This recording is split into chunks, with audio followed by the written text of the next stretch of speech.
I am ancient. I am the land. My beginnings are lost in the darkness of the past. I am not dead, nor am I alive. I am undead. Forever.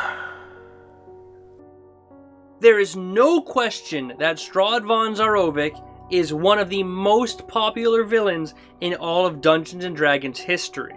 He's been around since 1st edition D&D, first appearing in the 1983 module Ravenloft, and most recently in the 2016 adventure Curse of Strahd, which, funnily enough, happens to be a 5th edition remake adaptation of his initial introduction to D&D.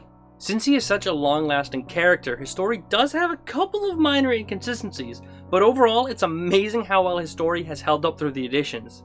I do my best to make sense of all of these inconsistencies throughout the video, but with that in mind, let's start off at the beginning, Strahd's childhood. Strahd was a child of noble birth, born to a King Adrian Von Zarovich and Queen Ravania von Rowan, and was an older brother to Sergei von Zarovich. While Strahd always cared for his family, the two brothers were effectively antithesis of one another.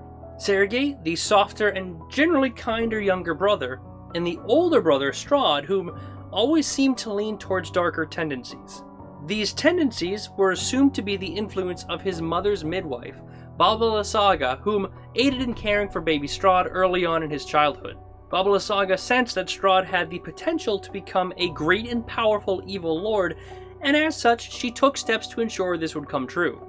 It was said that Babala Saga used to sneak into Strahd's nursery and sing him magical nursery rhymes and even feed her drops of her own blood to plant the dark seeds of magic within him. These disturbing rumors eventually made their way to the Queen, whom quickly banished Babala Saga and removed her from Castle Ravenloft. Babala Saga, believing herself to be the true mother of Strahd, never forgave the Queen and silently worked to spite her for years to come. But Strahd eventually grew up, and being the oldest, a young Strahd eventually became King of Barovia after his father's death and became a strong and powerful commander of armies. He went off conquering the family's enemies of old, while his younger brother Sergei went off to train as a cleric of the Morning Lord. This is the incredibly interesting part of their history, as it exemplifies how different the two brothers' paths were just based on who was born first. My army settled in the valley of Barovia and took power over the people there in the name of a just God, but with none of a God's grace or justice. I was looking at dead men.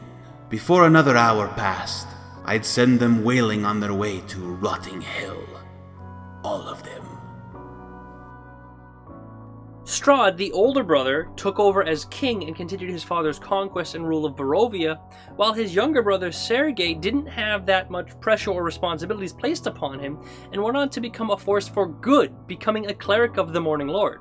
Keep the antithesis theme in your head because it really helps to explain the story of Strahd, and nearly everything about his story continually comes back to that push and pull of good and evil. Eventually their mother fell ill, and Sergei came home from his training to Castle Ravenloft to help Strahd in caring for his elder mother.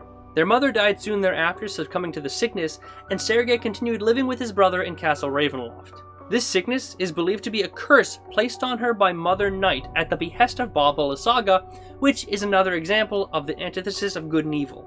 I'll go into more detail later, but Mother Night is effectively the evil counterpart to the Morning Lord, the very same god that Sergei worshipped and followed. Once their mother died, Sergei continued his studies while Strahd continued his conquest.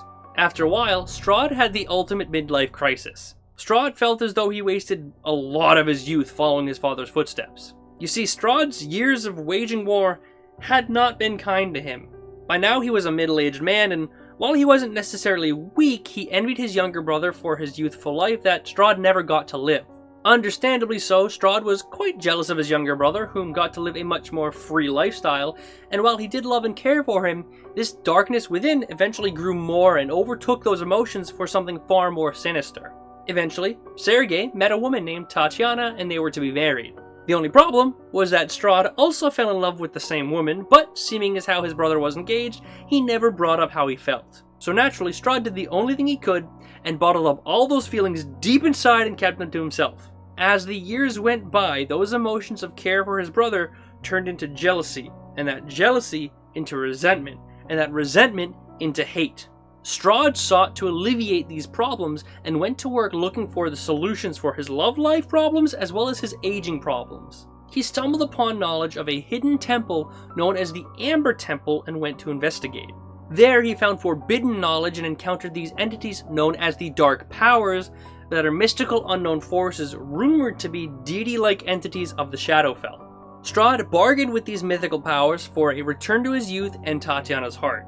And thus, on a dark night in Barovia, a sinister deal had been struck. Time went on from this point, but Strahd's frustrations continued to grow. All of that built-up resentment and hatred culminated in the darkest night of Barovia's history. It is nothing to become an animal, for that is the true nature of man. We are not meant to wear crowns and drink from goblets. I had nothing left to give but my own life's blood, and it was hers to take. On the night of their wedding, Strahd slayed his brother in cold blood and then drank his blood. He then went on to confess his love to Tatiana. However, after seeing what Strahd has done, she was rightfully terrified and rejected his advances. Tatiana, not being able to cope, leapt from the height of Castle Ravenloft into the dark mists below and fell to her death. The guards had attempted to stop Strahd. However, as the first bolt pierced his chest, the curse took hold. Now immortal, Strahd became enraged and slaughtered everyone within Castle Ravenloft, the guests and guards alike, and on that night, Barovia was plunged into darkness. And like that, Strahd became the first vampire of the multiverse. Kind of. But more on that later. With the slaughtering of hundreds, the sinister deal was complete, and not just Strahd, but the whole of Barovia was pulled into the Shadowfell and created the Domain of Dread that we know today. From there, Strahd sits atop Castle Ravenloft, the Lord of the Domain. However, this is not the end for Strahd. He is forever cursed with his atrocities and forced to relive his worst nightmare over and over again. The Dark Powers ensure that the spirit of Tatiana is continually reincarnated into new beings and eventually finds their way to Strahd, only for him to witness a similar scene. There is no light in the eyes of the men who feed off this land. They are as dead as the dead. The gleam in her eyes was like sunlight on a still pond. When I try to imagine those eyes, all I see is a mad abyss. Still a young vampire, Strahd had much to learn, and met another vampire called Jandr Sunstar, and at this point, we're going to be jumping into a side story to exemplify Strahd's curse. Jandr in life, and even on death, tried to be good, and did everything he could to fight his own vampiristic curse. He would feed upon animals and only ever did what he needed to survive, and eventually started to feed on individuals at an insane asylum. There, he met a woman named Anna and fell in love. It's like Twilight, I'm telling you. Anna was actually a reincarnation of Tatiana's soul, and as such, held memories that ruined her mind. Eventually, Anna fell deathly ill, and Jandr offered to cure her and her ailment by turning her into a vampire. Anna refused and died in Jandr's arms, and like Strahd, he became enraged by this. He killed everyone within the asylum, all while swearing that he would find who was responsible for Anna's madness and destroy them. It just so happened that the very same dark powers that heard Strahd also heard Jandr's plea, and with the slaughter of those in the asylum, pulled Jandr from Waterdeep into Barovia to come face to face with Strahd. In a cruel twist of fate, Jandr was still not aware where he had gone or where he had ended up, and as such, he met Strahd completely unknowingly that he was the reason for Anna's madness. The two of them actually became friends for over 25 years, where Jandr taught Strahd much about being a vampire. And at this point you're probably saying, wait a minute, if Strahd was the first vampire, then how does Jandr know more about being a vampire than Strahd? Well, here's the thing. Depending upon what edition of D&D you're looking at, Strahd is both the first and not the first vampire. You see, the only places where Strahd is referenced as the first vampire is his 1st edition stat block and in 5th edition's Guide to Ravenloft. The other editions between 1st and 5th never made this reference and even insinuated that Canchelsis, I think, the evil deity of blood, debauchery, magic, and vampirism, was in fact the first vampire. The The sources I found on this were limited, however, I did find that he might not necessarily be responsible for spawning the Curse of Vampirism. So with that in mind, I kind of came up with my own theory here. What if Canchelsis was in fact part of the dark powers that granted Strahd his vampiric powers? That might actually make sense, seeming as how Strahd has been labeled the first vampire, while Canchelsis is in fact the vampire deity. But even if you subscribe to this idea, it doesn't explain how Jander is older and more experienced vampire than Strahd. And for that, I have two theories. The first logical reason I have is the Mists of Barovia.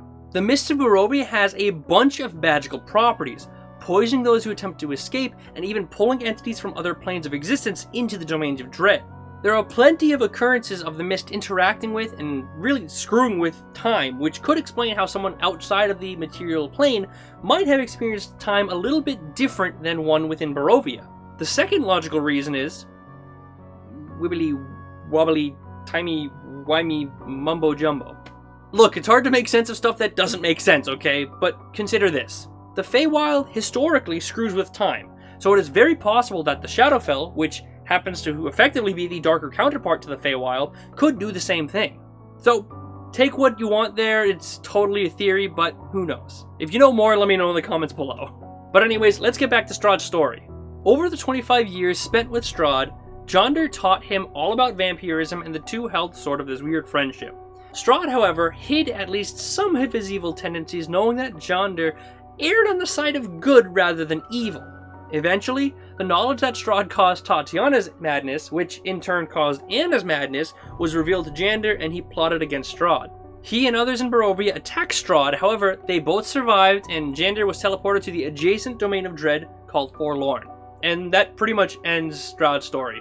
Obviously, Strahd plays the main antagonist in the 5th edition module Curse of Strahd, which also happens to be a remake of the 1st edition module Ravenloft. Even though it is an older module, I'm still not going to spoil it. Curse of Strahd is one of the classic modules for 5th edition that I believe everybody should have the opportunity to experience for themselves, and if you haven't already, you should go find a group to play it. The one little bit of information that I will give you is something that I alluded to earlier. Strahd's history tends to repeat itself, so let's just hope you're not the ones being slaughtered at the end of the module. So again, if you're interested in Strahd's story, I highly suggest finding a group to go play with. But that is the history of Strahd. Before we end the video, I wanted to give a huge thank you to Flutes for doing some really cool narrations for this video. I sent him the script and he came back with a bunch of really cool quotes and stuff that I could drop in here that really turned out awesome, so thank you a bunch, man, I really appreciate it. Also, if you have any questions about Strahd or think I missed something, leave a comment below and let me know. I read every comment, almost always reply, and who knows, I might even feature your comment in the next video. And I kind of want to know more about Strahd. His story is really cool. Thank you very much for watching. I hope you enjoyed, and I'll see you on Friday.